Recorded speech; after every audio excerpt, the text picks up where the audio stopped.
बोली श्री सतगुरुदेव महाराज की। एक बार બંને હાથ ઊંચા કરી ભાવથી પ્રેમથી ભગવાનનો જયકારો લગાવશું। બંને હાથ ઊંચા કરી બોલે શ્રી કૃષ્ણ કનૈયા લાલ की, रामचंद्र भगवान की, उमापति महादेव की, भागवत भगवान की, सत्य सनातन धर्म की।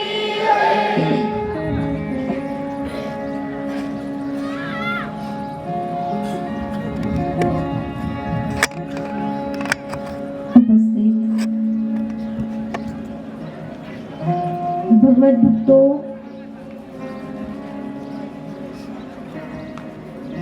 તેમજ ભક્તિવતી માતાઓ તથા બહેનો,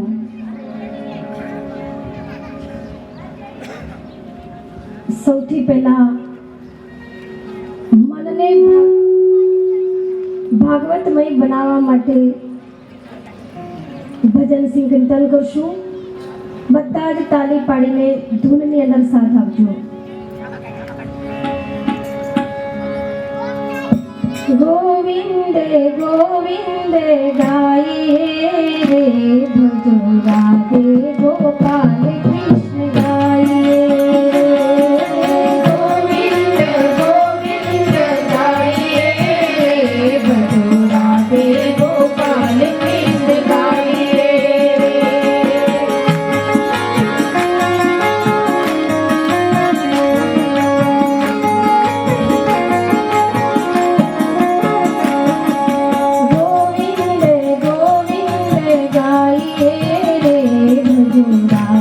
गोपाल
કૃષ્ણ કનૈયા લાલ કી.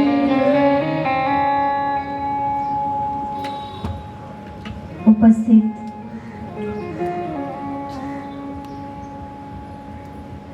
ભગવત ભક્તો તેમજ ભક્તિમતી માતાઓ તથા બહેનો,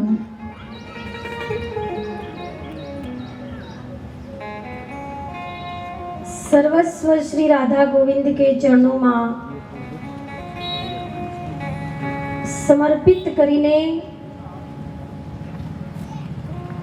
તેમજ સદગુરુદેવ શ્રી મહારાજજીના ચરણોનું ધ્યાન કરીને આજ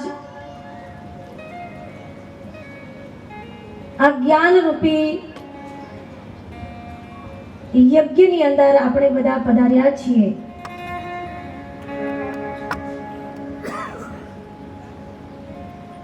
કીધું છે કે ઈચ્છા, યત્ન અને અનુગ્રહ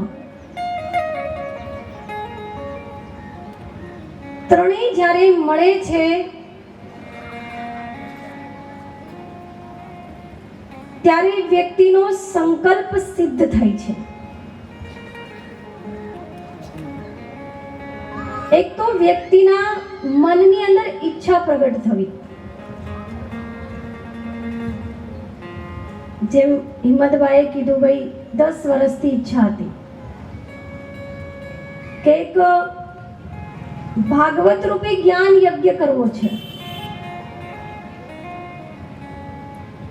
એક હૃદયમાં એક ભાવ પ્રગટ થયો, એક ઈચ્છા પ્રગટ થઈ અને ઈચ્છાને પૂર્ણ કરવા માટે યત્ન કર્યા, ખૂબ પ્રયાસ કર્યો.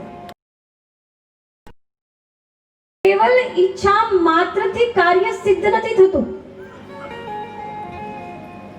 ઈચ્છા તો બહુ રાખીએ કે અંબાણી બનવું છે, હે ને, અદાણી બનવું છે, પણ કેવલ ઈચ્છા માત્રથી વ્યક્તિનો પ્રયાસ, વ્યક્તિનું કર્મ સિદ્ધ નથી થતું. યત્ન કરવો પડે છે, મહેનત કરવી પડે છે. અને જ્યારે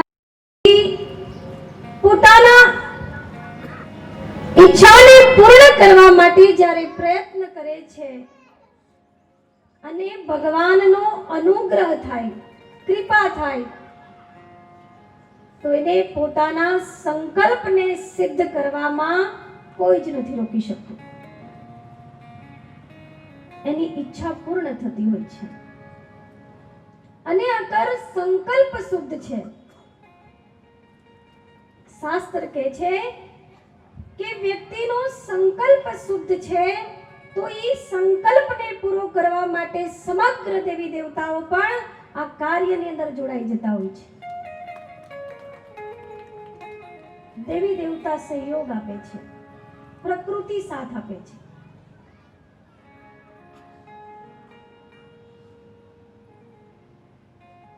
કેમ કે સજ્જનો, વ્યક્તિના જીવનમાં ઘણા બધા એવા પડાવ આવે છે જેમાં પ્રત્યેક જીવને એક અવસર મળે છે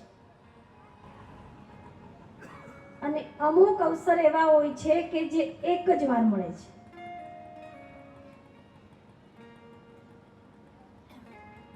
ત્યારે કે જ્યારે ઈ માનવ શરીર મળે છે, ઈ અવસર છે પ્રભુ પ્રાપ્તિનો અવસર. પ્રત્યેક જીવને એક વાર મળે છે, ક્યારે કે જ્યારે વ્યક્તિને માનવ શરીર મળે છે. અગર જો ઈ માનવ શરીરને મેળવીને અગર યત્ન કરે તો એને આજ માનવ શરીરમાં પરમાત્માની પ્રાપ્તિ થતી હોય છે. આજ ભગવાને આપણને બધાને એક સુવર્ણ અવસર આપ્યો કે આપણે જ્ઞાન યજ્ઞમાં બેઠા છીએ. આ પણ એક જ્ઞાન યજ્ઞ છે, એક દ્રવ્ય યજ્ઞ હોય છે જેની અંદર નાળિયેર, ઘી, તલ આદિ સામગ્રી એની અંદર નાખવામાં આવે છે, હોમવામાં આવે છે અને આ જ્ઞાન યજ્ઞ છે જેમાં પણ આહુતિ આપવાની છે. શેની? બતાવો, શેની આહુતિ આપશો આપ લોકો? શેની આપશો? તમારા દુર્ગુણોની આહુતિ આપવાની છે. આજે તમારી અંદર જે દુર્ગુણો છે એ દુર્ગુણોને આજ આ જ્ઞાન યજ્ઞમાં હોમી દેવાના છે, આહુતિ આપી દેવાની છે. ઈર્ષા, દ્વેષ, છલ, કપટ, તો આ તમારો જ્ઞાન યજ્ઞ સફળ થશે. જ્ઞાન યજ્ઞમાં બેઠા છીએ, સંતો કે છે કે ભાગવત સાંભળવા વાળાની આ જગતમાં કોઈ કમી નથી. દોડીને જઈએ છીએ, ખૂબ પબ્લિક આવે છે, પણ ભાગવતજીને સમજવા વાળાની કમી છે. શ્રીમદ ભાગવત ભગવાનના ચરણોમાં માથું ઝુકાવવા વાળાની, પ્રણામ કરવા વાળાની કમી નથી, પણ આ ભાગવત ભગવાનને હૃદયમાં ઉતારવા વાળાની કમી છે. ગીતાજી તો આજ પણ કોર્ટમાં રખાય છે, પણ ગીતા કેવલ કોર્ટમાં રાખવાની વસ્તુ નથી, ગ્રંથ નથી કે કોર્ટમાં રાખી દીધી, કસમ ખવડાવીએ છીએ કે ભાઈ ગીતાજીની કસમ ખાઈને કહું છું ક્યારેય ખોટું નહીં બોલું, પણ જ્યાં સુધી ગીતાજી હૃદયમાં નથી ત્યાં સુધી વ્યક્તિ ગમે એટલી ગીતાજીની કસમ ખાય પણ એ જૂઠું અસત્ય બોલવાનું જ છે. પણ અગર જો એકવાર ગીતાજી હૃદયમાં ઉતરી જાય પછી કોઈ ચાન્સ નથી કે ગલત બોલે યા સત્ય બોલે. શાસ્ત્ર હૃદયમાં ઉતારવાના છે.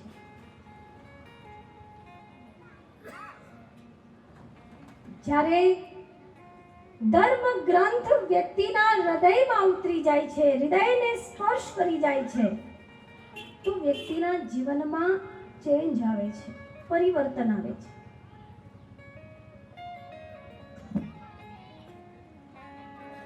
રામાયણ જીવતા શીખવાડે છે અને ભાગવત મરતા શીખવાડે છે. આજ બે નથી આવડતું, નથી જીવતા આવડતું કે નથી મરતા આવડતું. દિવસમાં 10 વાર બોલતો હશે, હાય મરી ગયો, કેમ કે જીવતા આવડું જ નથી. જીવતા શીખવું છે તો રામાયણ વાંચો.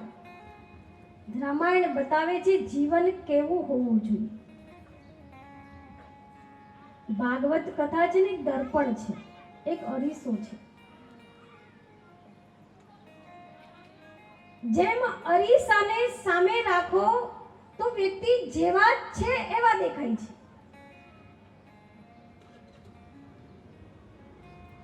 ગમે તેવા હશે. એક માજી એક મેળામાં ગયા, બહુ ગરડા હતા માજી. મેળાની અંદર ગયા તો તમને ખબર હોય મેળામાં તો બધી જ વસ્તુ વેચાતી હોય. તો માજીએ જોયું કે એક અરીસા વાળો કાચવાળા ભાઈ એક અરીસો વેચતા હતા. માજી જઈને કહે છે કે ભાઈ આ અરીસો જોઈએ છે, કેટલા રૂપિયા છે, એની કિંમત શું છે? ભાઈ કહેવા લાગ્યા કે આની કિંમત 200 રૂપિયા છે. માજી કે અરે આટલો બધો તે ભાવ હોતો હશે, અમે અમારા જમાનામાં અરીસા ખરીદ્યા છે. તો કે કાંઈ નહીં માજી, ચલો 150 રૂપિયા આપી દેજો. માજી કે પણ 150 રૂપિયા હોતા હશે તો અમને ગાંડા સમજે છે. કે કાંઈ નહીં માજી લઈ જાઓ, 100 રૂપિયામાં લઈ જાઓ. કે ભાઈ અમારા જમાનામાં અમે અરીસો લેતા હતા, 50 રૂપિયામાં હતા. કેટલા સરસ સરસ અરીસા મળતા હતા જેમાં એવા જુવાન રૂડા રૂપાળા દેખાતા હતા. માજી કે તો રેવા દો, 50 શું ભાઈ બે માજી કે તમે 500 રૂપિયાનો અરીસો ખરીદશો તો પણ જુવાન તો લાગવાના જ નથી. કેમ કે ઘરડા થઈ ગયા.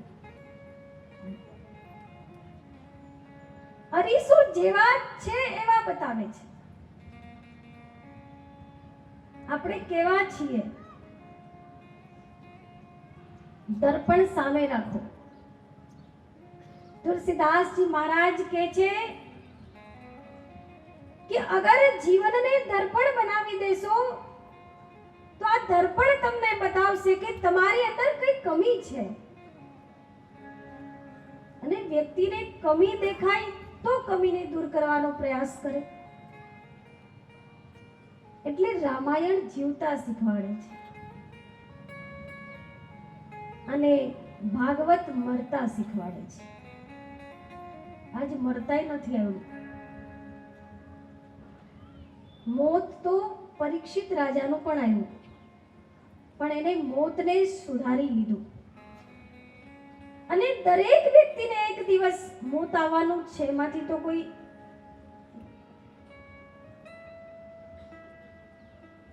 પ્રત્યેક વ્યક્તિ જેનો જન્મ છે એનું મૃત્યુ નિશ્ચિત છે. પણ મરતા અગર જો શીખવું છે કે મોત આવે ત્યારે વ્યક્તિએ શું કરવું જોઈએ, અગર મરતા શીખવું છે તો આ ભાગવત એક એવું પુરાણ છે જે જીવને મરતા શીખવાડે છે.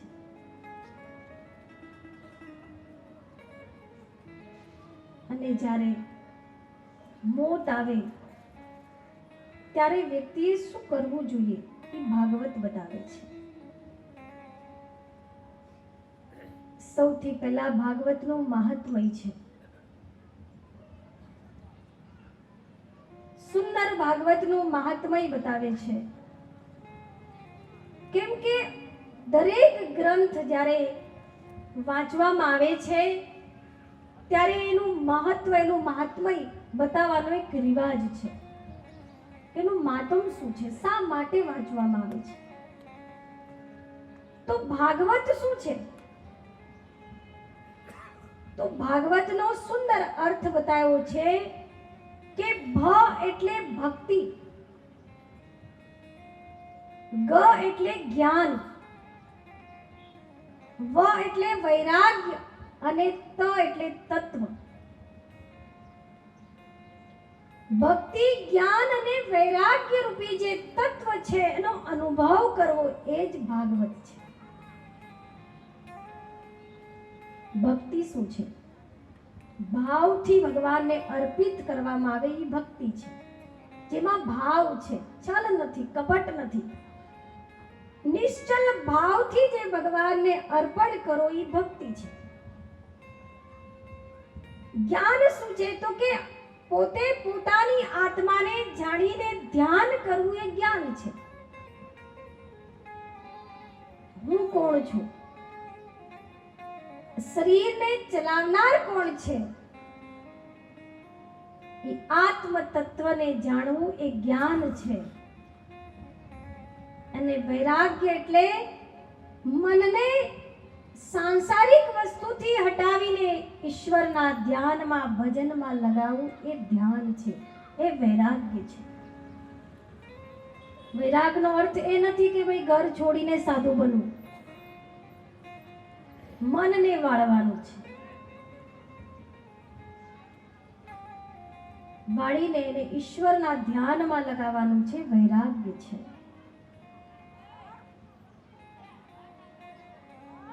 ભાગવતમાં જ્ઞાન, ભક્તિ અને કર્મનો સમન્વય છે.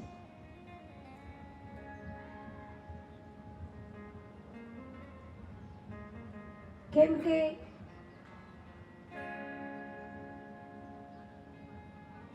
જેમ તીર્થોમાં કાશીનું મહત્વ છે, નદીઓમાં ગંગાનું મહત્વ છે, એમ પુરાણોમાં ભાગવતનું મહત્વ છે. 18 પુરાણમાં શ્રેષ્ઠ ભાગવત પુરાણને માનવામાં આવ્યું છે. ભાગવત સાક્ષાત ભગવાનનું વાંગમય સ્વરૂપ છે. કેમ કે વેદો વ્યાસજીએ 17 પુરાણ લખ્યા, પણ છતાંય વેદો વ્યાસજીનું મન અશાંત હતું. એ સમયે કહેવાય છે કે ત્યાં નારદજી આવે છે. નારદજી કહે છે કે વ્યાસજી, ઉદાસ લાગો છો, અશાંત લાગો છો, કારણ શું છે? વેદો વ્યાસજી કહે છે, આપ તો જાણો છો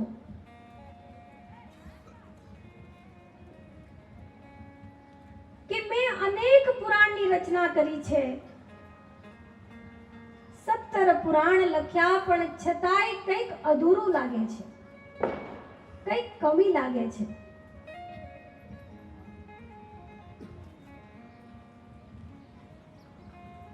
મારા મનને આનંદ નથી, ખુશી નથી. અને આપ તો જાણો છો કે આગળ કલયુગ આવવાનો છે. કલયુગનો જીવ કમજોર છે. હું કંઈક એવી રચના કરવા માંગુ છું જેથી કલયુગના જીવ પણ એને શ્રવણ કરીને પોતાના જીવનને જ્ઞાન સુધી પહોંચાડે.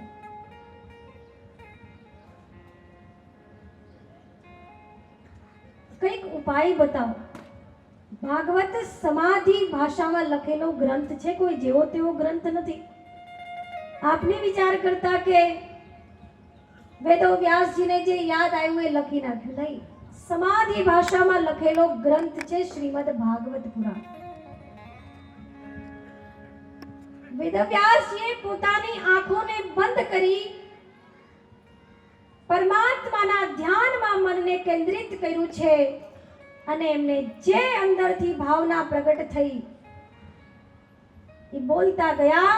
અને આ ગ્રંથ ગણેશ મહારાજ સ્વયં એના હસ્તાક્ષરથી લખે છે. વેદો વ્યાસજી બોલતા ગયા, ગણેશ મહારાજ લખતા ગયા. એવી આ સુંદર ભાગવત છે, જ્યાં ભાગવતની રચના કરી છે. વેદો વ્યાસજીનું અશાંત મન શાંત થયું છે. એને શાંતિનો અનુભવ થયો છે. સંત કે છે, જ્ઞાનીઓની એ ભાવના હોય છે કે જ્ઞાની કેવલ પોતાનું જ કલ્યાણ નથી ઈચ્છતા. વેદો વ્યાસજી જાણતા હતા કે કલયુગમાં જીવ દુખી હશે, કેમ કે કલયુગનો પ્રભાવ એટલો છે કે વ્યક્તિ ધર્મથી વિમુખ બનશે. માટે કંઈક એવું સમાજને આપવું, કેમ કે હું તો તરી જઈશ. સત્ય નામને જાણીને હું તો મારા જીવનને સફળ બનાવી લઈશ, પણ આવવા વાળા સમયના લોકો, કલયુગનો જીવ પણ એ જ્ઞાનને, ભક્તિને જાણીને પોતાના જીવનને ધન્ય બનાવે એવી રચના કરી. સંત કે છે, દેવતાઓ સ્તુતિ કરે છે કે સંત એ છે કે જે પોતે તો નામ રૂપી જહાજમાં બેસીને તરી જાય છે, પણ આવા વાળા જીવ માટે નામ રૂપી જહાજ રાખીને જાય છે. એમાં બેસીને જીવ પોતાનું કલ્યાણ કરે. એટલે જ તો કીધું છે, कोई संत मिले ऐसा करा दे भव सागर से पार। कोई संत मिले ऐसा करा दे भव सागर से पार। कोई संत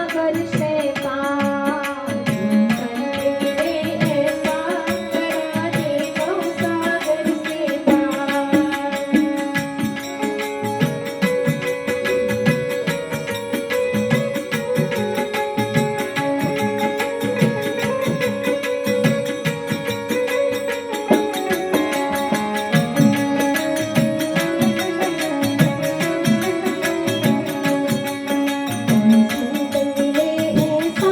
करा दे भव सागर से पार।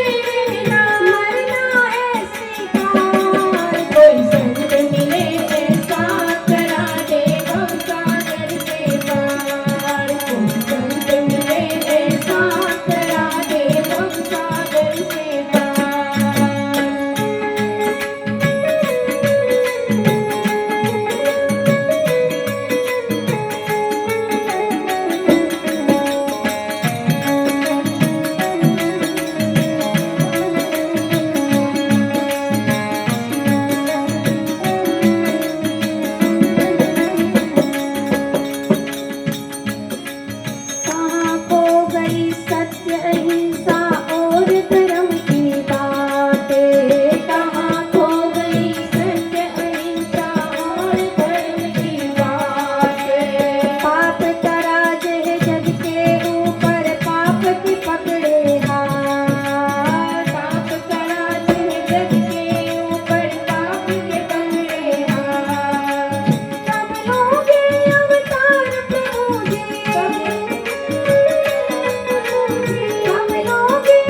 सागर से पार।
કે જે સમાજના માટે નામરૂપી જહાજ છોડીને જાય છે. કોઈ જ્ઞાની સંત મળે જે જીવનરૂપી નૈયાને ભવસાગરથી પાર લગાવે. વ્યાસજી મહારાજે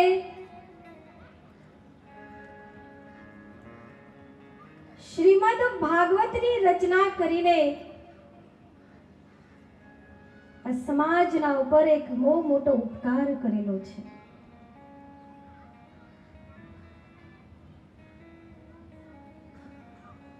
જેમાં 18,000 શ્લોક છે.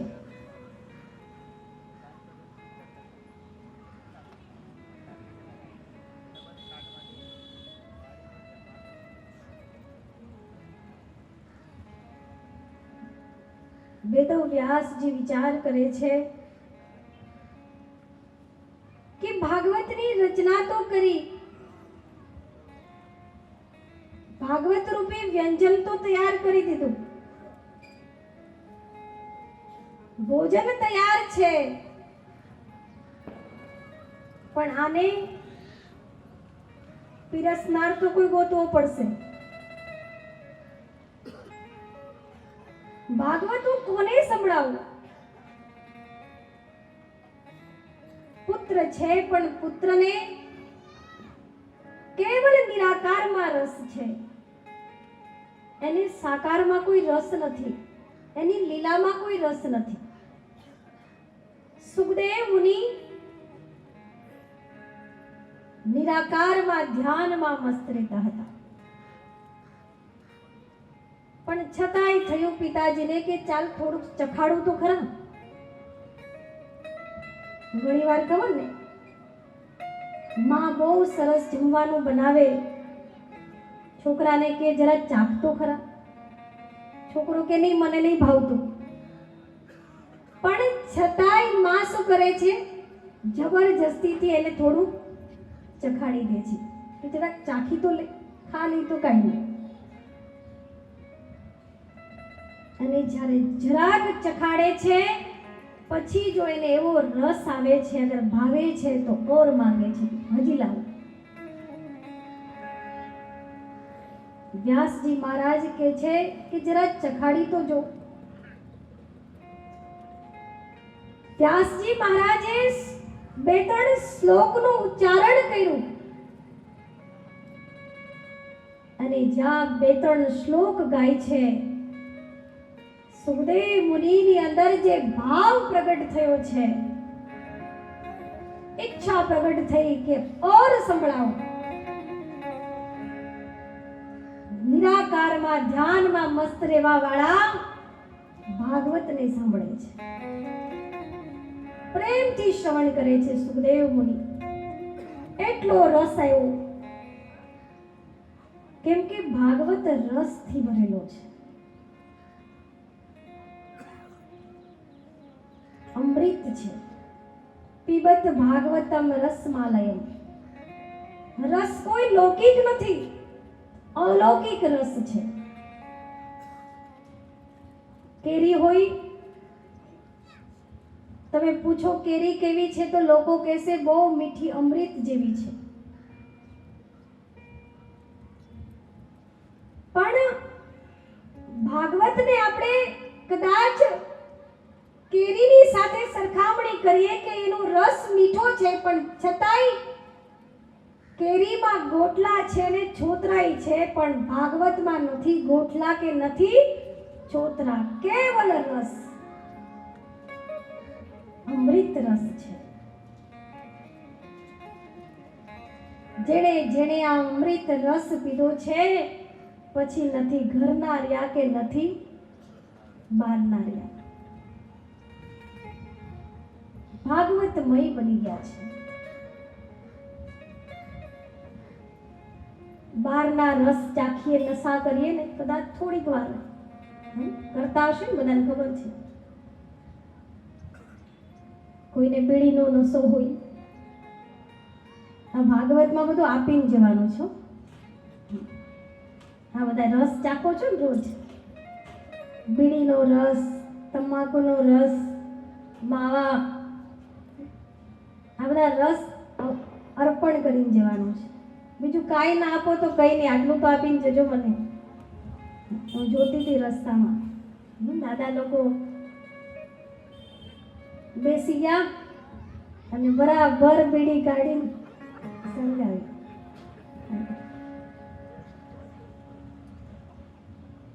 રસ મળતો હશે ને એમાંથી કેટલો આનંદ મળતો હશે, પીવાવાળાને ખબર હશે. પણ એ નશો તો કેવલ ક્ષણિક છે, થોડી વાર માટે આનંદ આપશે. सुबह पियो तो शाम को उतर जाएगा, शाम को पियो तो सुबह उतर जाएगा, लेकिन हरि नाम की प्याली पीले बंदे तेरी जिंदगी सुधर जाएगी. ભગવાનનો નામનો એવો નશો છે, જન્મો જન્મ સુધી એનો રસ રહે છે. એટલે તો કોઈએ કીધું છે कि अगर पीने वाले को पता है ये कैसे पिलाई जाती है, ढक्कन खोलने से पहले बोतल हिलाई जाती है. जे पिता से ने खबर हशे. फिर बराबर हलावे પછી પીવે છે.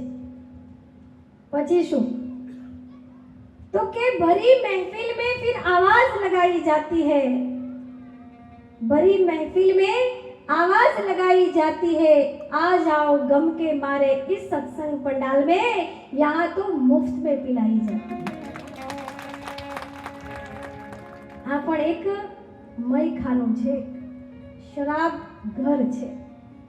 फरक એટલો છે, ત્યાં જશો તો અહીંથી પીવડાવવામાં આવશે ને અહીંયા અહીંથી પીવડાવવામાં આવે છે. હા એટલું છે, ત્યાં જશો તો લાંબુ બિલ આપવું પડશે, અહીંયા મફતમાં પીવડાવવામાં આવશે. કોઈ તમારી પાસે ચાર્જ લેવામાં નહીં આવે. પીવો, તમારી કેપેસિટી કેટલી છે, તમે પી કેટલું શકો છો.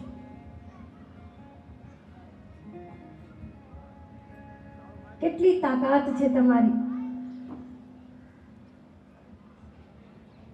मरना तो लगा रहेगा, थोड़ा जी तो लीजिए, इतनी भी क्या परहेज, थोड़ा पी तो लीजिए. जिंदगी मળી છે તો હરી રસ પીઓ.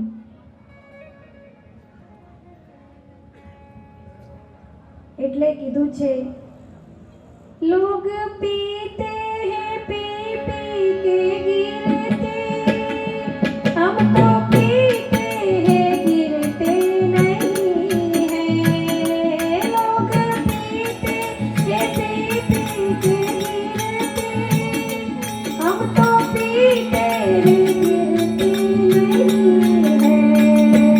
हमने पिया है नाम का प्याला, हमने पिया है नाम का प्याला, वो अंगूरों की मदिरा नहीं है. ये तो बता मुरली वाले, ये तो बता मुरली वाले, तेरा जलवा कहाँ पर नहीं है. ये तो बता मुरली वाले, तेरा जलवा कहाँ पर नहीं है. तेरा जलवा कहाँ पर नहीं है. लोग पीते हैं पी पी के गिरते, हम तो पीते हैं गिरते नहीं है. अरे शराब પીધેલો હોય ને, તમે જો લથડિયા ખાતો હોય, ગટરમાં પડ્યો હોય.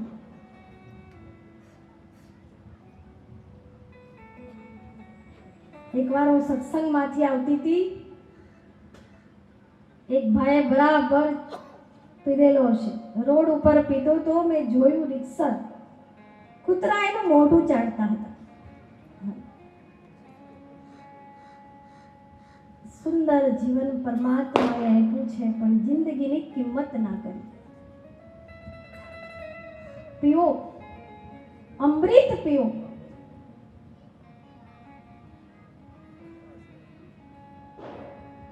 દૂધ વેચવા વાળા ભાઈ મહેનત કરીને દૂધ વેચે છે, પણ જ્યારે વેચીને રિટર્ન આવે ને તો દુકાનેથી બીડી ખરીદીને આવે છે.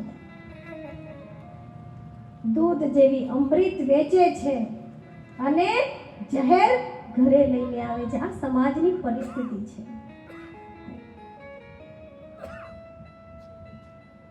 ઘી વેચીને આવે છે, માવાનું પડીકું બાંધીને આવે છે. શરીરને તાકાત આપવા વાળી વ્યક્તિ વેચે છે લોકો. જે જહેર છે, શરીરને નુકસાન કરે છે, ઘરમાં લઈને આવે છે. સમાજનું દુર્ભાગ્ય છે. શું ખાવું જોઈએ, શું પીવું જોઈએ, આજ જીવને ખબર જ નથી. ભાગવત કહે છે, પીવો हरि नाम नी प्याली पी ले, बंदे तेरी जिंदगी सुधर जाएगी. नशा गांजा भांग का उतर जात प्रभात, नाम खुमारी नानका चढ़ी रहे दिन रात. गांजो भांग तमाकू केवल क्षणिक सुख આપે છે, પણ પરમાત્માનું નામ એવું છે, પરમાત્માનું વચન એવું છે, સત્સંગ એવો છે, વ્યક્તિને આનંદ આપે છે. આનંદ ક્ષણિક નથી, સુખ ક્ષણિક છે, પણ આનંદ અનંત છે. એટલે સંતોને મહાપુરુષો કહે છે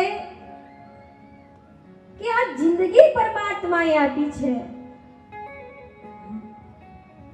કહાની વાંચી મેં કે એક રાજા હતા. જ્યારે ગરડા થયા તો એની ઈચ્છા થઈ કે ભાઈ મારા શરીરનો કોઈ ભરોસો નથી, તો મારું આ રાજપાટ છે હું કોઈને સોંપી દઉં. હવે સોંપવા માટે લાયકાત તો હોવી જોઈએ. કોને સોંપું? તો એને કીધું કે ભાઈ ચલો પરીક્ષા કરીએ, જે લાયક હશે એને હું મારું સંપૂર્ણ સર્વસ્વ મારું એને અર્પિત કરીશ. એટલા માટે દરેક એના 3 પુત્ર હતા, ત્રણેયને 100 રૂપિયા આપ્યા. કીધું આ 100 રૂપિયા છે, 7 દિવસનો સમય છે, અને બધાને એક એક રૂમ આપ્યો કે આ રૂમ છે, 100 રૂપિયામાં 7 દિવસમાં રૂમને આખો ભરી દેવાનો છે. જાઓ. હવે 100 રૂપિયામાં રૂમ શેનાથી ભરો? તમે બતાવો. શેનાથી ભરશો? કદાચ તમને જો 100 રૂપિયા આપવામાં આવે, એક રૂમ આપવામાં આવે, તો તમે શેનાથી ભરશો રૂમને? સાંભળો તો છો ને બધા, હે કે થાકી ગયા નાચી નાચી?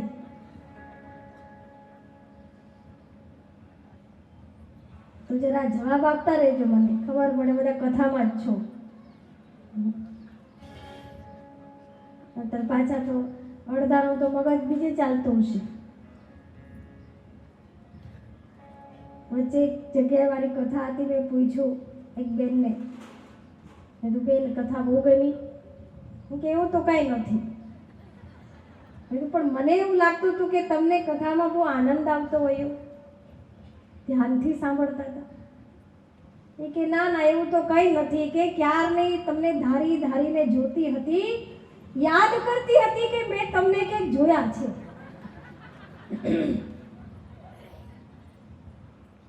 પણ આખી કથા બેન 7 દિવસ પતી ગયા પણ યાદ નહીં આવ્યું. હજી ક્યાં મળ્યા હશું આપણે? તમે બતાવો. મેં કીધું બેન જ્યાં મળ્યા હોય ત્યાં પણ તમારા 7 દિવસ પાણીમાં ગયા. કેમ કે શરીર તૈયાર છે કથા સાંભળવા, પણ મન તૈયાર નથી. શરીર તો જો બેસાડી દીધું, શરમે ધર્મે આવી ગયા. અને હિંમતભાઈનું આમંત્રણ છે, ભાઈ ડોંગા પરિવારનું આમંત્રણ છે, જવું તો પડશે, નતર અમારા ઘરે નહીં આવે. હે ને? અડધા તો આમ ખેંચાઈને આવે, લાંબા થઈ જાય પણ જાય ખરા. લગ્ન હોય, મરણ હોય, ભલે ને ખેંચી ખેંચીને લાંબા થઈ જાય, ઢીલા ઢબ થઈ જાય, પણ વ્યવહાર નહીં છોડે. વ્યવહાર સાચવા એવા છે, એવું જ નથી ને?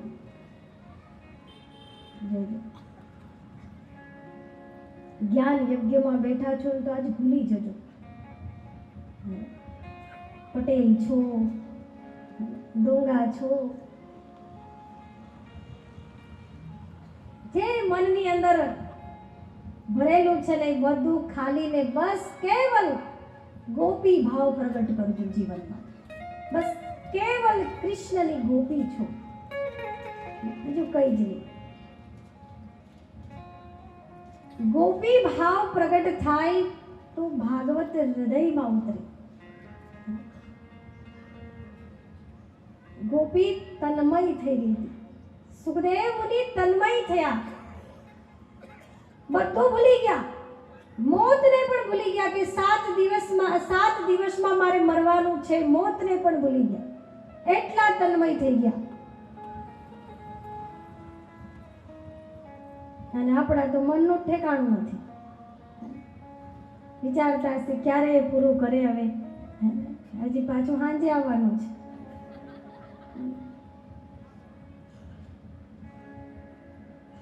પણ તમારા માટે જો વ્યવસ્થા કેટલી સરસ કરી છે, જમવાની વ્યવસ્થા, આટલો સરસ મંડપ બનાવ્યો, બેસવાની વ્યવસ્થા, પાણીની વ્યવસ્થા, કે તમે સાંભળો, બસ પ્રેમથી શ્રવણ કરો. 7 દિવસ ભૂલી જાઓ ઘર પરિવાર, છોકરા, સંસાર, બસ કેવલ એટલું યાદ રાખો કે બસ આજ 7 દિવસમાં મારે કંઈક લઈને જવું છે અહીંથી. બસ જે થવું હોય થઈ જાય, પણ કંઈક મેળવીને જવું છે. તો જીવનમાં જ્ઞાન ભક્તિ પ્રગટ થશે.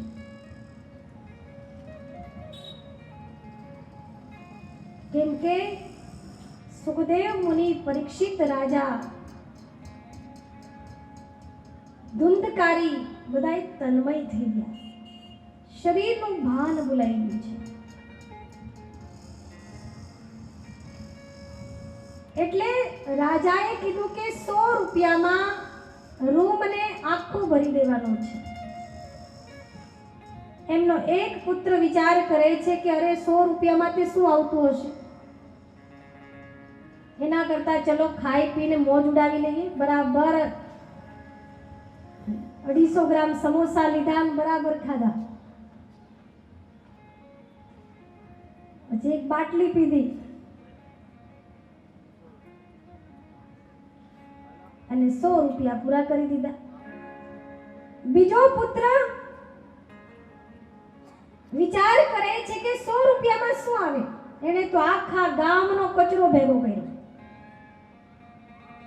અને કચરાથી રૂમને ભરી દીધો.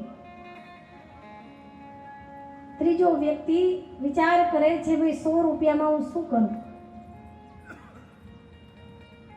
આરામથી 6 દિવસ સુધી બેઠો રહ્યો, આરામ કર્યો, વિચારતો રહ્યો.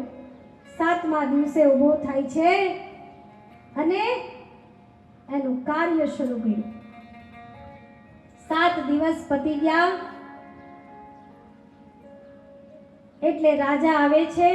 રાજા દરેકના રૂમમાં જાય છે. પહેલા વ્યક્તિના રૂમમાં ગયા તો ખાલી કાંઈ જ નહોતું. મોજ શોખમાં ખાવા પીવામાં 100 રૂપિયા વાપરી નાખ્યા. બીજાના રૂમનો જ્યાં દરવાજો ખોલ્યો તો ગંદકી, કેમ કે કચરો ભરેલો હતો, એટલી વાસ આવતી હતી. અને ત્રીજાનો જ્યાં દરવાજો ખોલ્યો, જેવો જ રૂમના દરવાજા ખોલ્યા તો સુગંધથી ભરેલો હતો. ત્રીજા વ્યક્તિએ શું કર્યું? 100 રૂપિયા લઈને બજારમાં ગયો, થોડું ઘી લઈ આવ્યો અને કોડિયું લઈ આવ્યો, એમાં દીવો કર્યો અને ગંગાજળ લઈને આખા રૂમમાં ગંગાજળ છાંટી દીધું અને અગરબત્તીનું પેકેટ સળગાવી દીધું.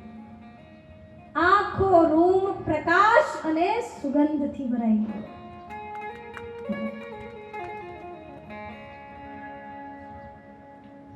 રાજા પ્રસન્ન થાય છે. સજનો, આનું તાત્પર્ય શું છે? તો સંતો મહાપુરુષો કહે છે કે પ્રત્યેક જીવને પરમાત્મા રૂપી રાજાએ, જો પરમાત્મા રાજા છે આખા સંસારના, એમણે દરેક જીવને 100 વર્ષનું આયુષ્ય આપ્યું છે. આ 100 વર્ષના આયુષ્યને પ્રાપ્ત કરીને કોઈ જીવ એવા છે આ સંસારમાં જે કેવલ ખાઈ પીને જિંદગીને પૂરી કરી નાખે છે, 100 વર્ષનું આયુષ્ય સમાપ્ત કરી નાખે છે. અને કોઈ જીવ એવા છે કે આ 100 વર્ષના આયુષ્યને પ્રાપ્ત કરીને જિંદગીને ગંદકીથી ભરી દે છે. ઈર્ષા, દ્વેષ, છલ, કપટ, ચોરી, લૂંટફાટથી જીવનને, ખરાબ કર્મોથી જીવનને ભરી દે છે. પણ આ સંસારમાં કોઈ માયનો લાલ, કોઈ હરિનો લાલ એવો જાગે છે કે એવા સાચા મહાપુરુષ સદગુરુના ચરણોમાં જઈને જ્ઞાન રૂપી પ્રકાશને પ્રાપ્ત કરીને આ જીવનને સુગંધથી ભરી દે છે, સદકર્મ કરીને. જ્ઞાનીઓ સદકર્મ કરે છે. આ જો હિંમતભાઈ એના પરિવારના લોકોએ સદકર્મ કર્યું, સારું કર્મ છે આ, કે જે સમાજના હિત માટે છે, કેવલ પોતાના કલ્યાણ માટે નથી. કેમ કે જ્ઞાની કેવલ પોતાનું કલ્યાણ નથી ચાહતો, જ્ઞાની ચાહે છે કે વિશ્વનું કલ્યાણ થાય. એટલે આ આટલું મોટું આયોજન કર્યું છે, ખૂબ મહેનત કરી છે. કેમ કે જ્ઞાન યજ્ઞ કેવલ ઈચ્છાથી સફળ નથી થતું, મહેનત માંગે છે. પ્રયાસ કર્યો એમણે અને આજ એ પ્રયાસ તમારી સમક્ષ છે, આપ જોઈ રહ્યા છો. કોઈ હરિનો લાલ એવો જાગે છે, જીવનને જ્ઞાન પ્રાપ્ત કરીને પ્રકાશ અને સુગંધથી ભરી દે. એટલે સજનો, આજ આ 7 દિવસની કથાથી તમારે નિર્ણય કરીને જવાનું છે કે તમારે આ જીવનને શેનાથી ભરવું છે? કચરાથી ભરવું છે કે સુગંધથી, પ્રકાશથી ભરવું છે? નિર્ણય તમારા ઉપર છોડીશ. તમારે જીવન શેનાથી ભરવું છે? 7 દિવસનો આ કોર્સ છે, યાદ રાખજો. આજે લોકો એન્જિનિયર બને, ડોક્ટર બને, વકીલ બને છે, બિઝનેસમેન બને છે, તો એના કોર્સ હોય છે. ડિગ્રીને પ્રાપ્ત કરવા માટેનો કોર્સ હોય છે. આ પણ 7 દિવસનો કોર્સ છે. ડોક્ટર, એન્જિનિયર બનવું કોઈ મોટી વાત નથી. વ્યક્તિ પ્રયાસ કરે તો બની શકે છે. પણ આજ હું દરેકની વાત નથી કરતી, પણ ઘણાય ડોક્ટર, એન્જિનિયર એવા છે કે જેને ડિગ્રી તો પ્રાપ્ત કરી લીધી, પણ આજ ડોક્ટર, એન્જિનિયર બનીને ગલત કામ કરે છે, સમાજના લોકોને લૂંટે છે. કેમ કે એક સારા ઇન્સાન નથી. અગર સારા ઇન્સાન બનવું છે, ભક્ત બનવું છે, તો કઈ યુનિવર્સિટીમાં જશો?